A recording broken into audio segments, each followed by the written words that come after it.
Hello and welcome to Wolfman Gaming. This is my Uncharted 3 Crushing Difficulty walkthrough, and this is chapter 5, also known as London Underground. And something we learned back, if you have seen the old comedy A Fish Called Wanda, Jamie Lee Curtis taught Kevin Kline that London Underground is not a terrorist organization.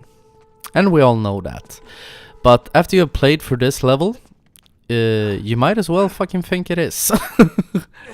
Because the beginning part of this chapter is quite slow. We do some good old-fashioned platforming, so we can move around this room and open the gate into the adjacent room. And when shit kicks off in this chapter, they kick off totally. All kinds of shit hits all kinds of fans, and it is one long series of gauntlets, one after the other. And we're also going to be shown a bit more tutorials. We're going to learn how to do the sneak attack or the stealth takedown. And then we're going to do a lot of shooting. We're going to do some cover tricks and be very impressive in everything we do. There are a few points in this chapter that can be a bit tricky. But hopefully with the strategies I will show you in this video, you will have no problems at all, as I failed completely at making a headshot. That would have been awesome if I had hit him clean in the head, but I hesitated a little bit. I put my aim just above his lovely $500 haircut, or maybe £500 since we are in England. Don't know if the hired goons are British as well. Probably they are. They don't say that much. But anyway, moving on. We are gonna do a bit of a tutorial to learn the stealth takedown. And that is one of the few gripes I have with this game, or with games in general. When you get to the third installment of a series, if the mechanics are the same for something as it has been in the previous installments, don't force the tutorials into the game, because I think at least 95% of players play a game series from the first installment up to whichever point you're at. At this point we're at the third installment. If you are playing Assassin's Creed, you are up to game number 75 or something like that. And if you're playing Far Cry, you're at part 65. Playing the same game, just different environments. But when you get to the third installment in a game, don't force the tutorials into the game. Or at least make it skippable. Even though Uncharted is quite kind, I'm being very cautious here. There are no enemies after that guy here, so just feel free to run. But don't force the tutorials into the game. I wish there was a way to turn them off in the options menu.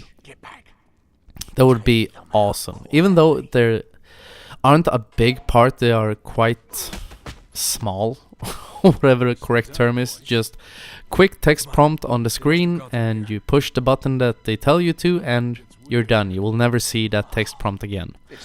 But when you're playing the game for the third or fourth time, or in my case, I think it's this maybe the 6th or 7th time I'm playing it, you get kinda tired with it. Because the controls aren't so hard to remember that you forget them in between playthroughs. And now we're gonna get showed how to do a stealth takedown from above.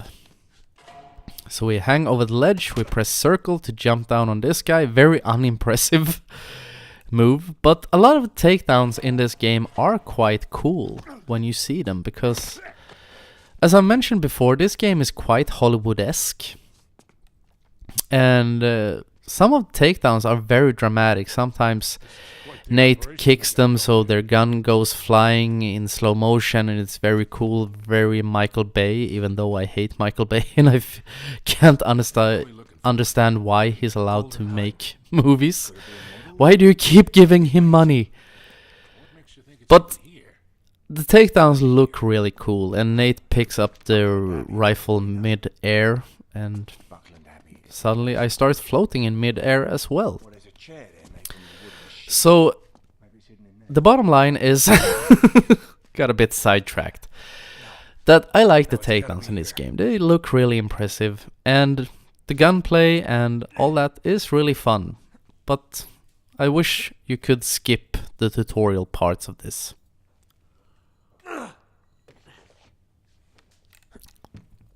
And when you get up here and hang around the deer's head, 2 enemies are gonna show up. And it seems you have unlimited ammo. I wasn't quite sure. I saw that I only had 8 bullets, so I was being really shitty at aiming. But you saw that I ran out of bullets, reloaded, and I got 8 new ones. So feel free to spray when those guys show up. But now you only have those 8 bullets. So I have 1 bullet left. So I try to go for a headshot and fail. So I had to start improvising. So I move around his flank. I'm gonna jump over this ledge, pick up a gun and shoot him and be really dramatic.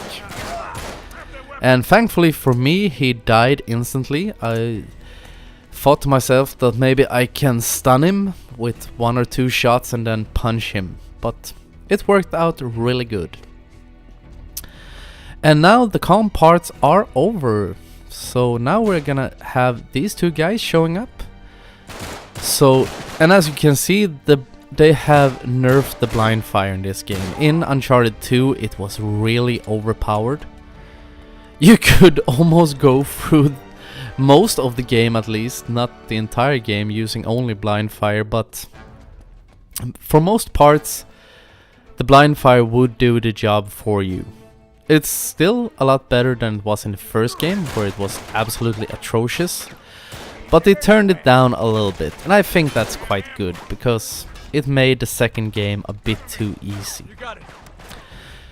And in this room we also have some laser sight enemies, and something we have learned over the course of these games is that laser sight enemies are the least dangerous things you will come across in these games. A pigeon is more dangerous than a guy with a laser sight.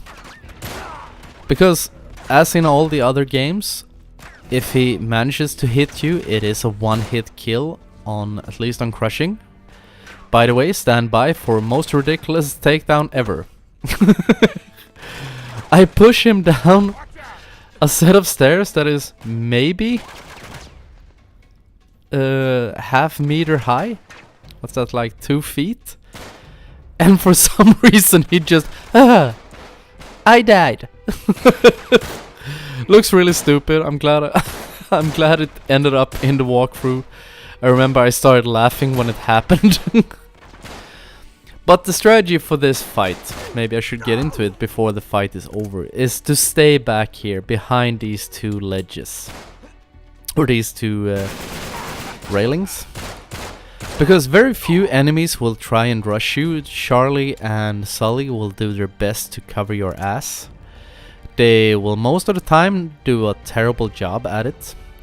But when you stay back there, you can mostly bottleneck the enemies. Most of them will try to go from the front, and some of them will go to the sides. But you can move in between covers, and you shouldn't have too much problems. And in this room, I think the trigger point is just behind this crate. Or it is over by this train.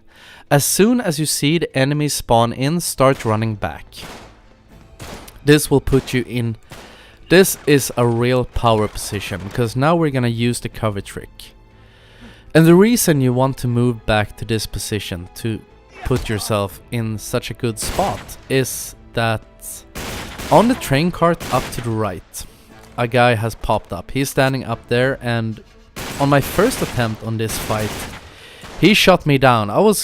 I had forgotten about him. And as I said, I think the damage output is a bit higher on this than in the second game. And he has an automatic rifle, so he can make quick work of you if you're not cautious. But since we have this great position, we can use the cover trick. I got hit a little bit I think I got hit most due to the fact that one guy showed up from the left. But since we have this cover in between us and him, we can just sneak around, put some lead in his face, and down he goes. And do you hear the sound of this rifle? That's what I'm talking about. It's not super realistic, as no things are in an Uncharted game, but it sounds so very aggressive. You can really hear that this weapon, it hurts. As I said in my previous video, when first time I played this game, I actually had to turn down the volume. I was quite shocked first time I fired one of these rifles, due to the fact that, wow, that was loud, and it sounded really awesome. But when you get over to that crate, the second spawn of enemies are gonna show up. And in my experience, they don't move up these stairs. So as long as you stay back, being a bit cautious, using the cover, they will never rush you. You remember in the first game, every enemy just decided to go YOLO and rush you at all times. As soon as they had a second to spare, they would just go balls to the wall and run straight into your gunfire. Enemies in this game doesn't always do that. They didn't do that in the second game either. And that is something you should always use to your advantage. And now we see a guy with something resembling a laser sight, so I aim straight for the sight. And apparently that worked great. Or it usually works great, but this chapter is a bit weird at times. Because I'm not quite sure, when I record this, it was the first time in a long time I played the game. But sometimes it feels, when I watched this episode before I started narrating it, it seems like there are some enemy despawns. I will try to get your attention to it when it happens. I'm not quite sure if that is how the game is programmed, that if you're taking down a certain amount of enemies or you get to a trigger point, some of the enemies will despawn, or if it's just something that happened on my recording run. I'm not 100% sure. If anyone knows, feel free to write so in the comments. It would be really fun to know. As wow, I got amazingly lucky there, because that was a sawn-off shotgun. I should have been dead. Learn from my mistakes. The game apparently decided to be lenient, because if you have played through these games on crushing, you know that a shotgun blast from point blank range, that should be a kill state. Anytime on crushing. I should have been dead. I took that straight to the chest, but Nate's amazing tuxedo of death and disorder and overpowered armor apparently just took it like a champ and brushed it off. Thank you, game. Also, here is the first time you're gonna see an enemy despawn. I'd like you to turn your attention to the guys with the laser sights, to the laser sights, because I take out these enemies. I love this rifle, by the way, M9. This, in my opinion, is one of the best weapons in the entire game. And you see? Do you see that? When I shot down the third guy, those two laser sights just disappeared. And the enemies have disappeared as well. I'm not quite sure what happened there. I don't know if that's how it's supposed to be, and it happens a second time in a fight coming up. Very weird. Also, a tip for this upcoming fight: do not go up on the platform. What you want to do is run up here. I'm trying to find a trigger point for the spawn. It triggers when you get close to the platform, and as soon as you trigger the enemies, run back into this tunnel. Because if you jump up on the platform, one of the enemies will always try to go around the train and flank you. And if you're not aware of the fact that he will do that, he will get up behind you, he will bend you over a crate, and it will be terrible. He will assault you in all kinds of ways and you don't want to be there. But as long as you stay back here in the tunnel, you can bottleneck them. They have no chance of flanking you. Everything is just gravy. So you can stay back here. I like to go into this little side tunnel because it gives me a good view of the platform, the entire platform. I can also keep an eye over there on the left side of the train, so no enemy tries to go that way. Even though I'm not up there hiding behind a, what is it, the bench? A flipped over bench or something. And it's quite interesting to see sometimes in these cover shooter games. Sometimes the covers are a bit weird because they are there due to the fact that this is a video game, but when you start to look at it from a realistic perspective or a logical point of view, there's no reason why that bench should be turned out the way it is. It is there for that for that particular reason that you are supposed to be able to take cover behind it. Apparently I can't talk anymore. My tongue just decided that it doesn't want to cooperate. So I'm gonna do my best for the last 2 minutes of this video. One guy comes running there, just introduce his face to that brick wall and he will sleep bye-bye. Take a dirt nap by the help of a wall. And as you see, 2 guys rush you here, just spray them. And also something to know about this game, they are a bit more stingy with ammo in this game than they were in the second installment. So you can't spray too much. I usually say this in my video, it's worth mentioning once again, that always fire short controlled bursts. Unless if an enemy gets way too close for comfort, then feel free to spray. But whenever you're shooting them at long distance, always try to manage your ammo. Don't go too trigger happy because then you will end up in a situation where you have no bullets left and enemies have an infinite amount of bullets.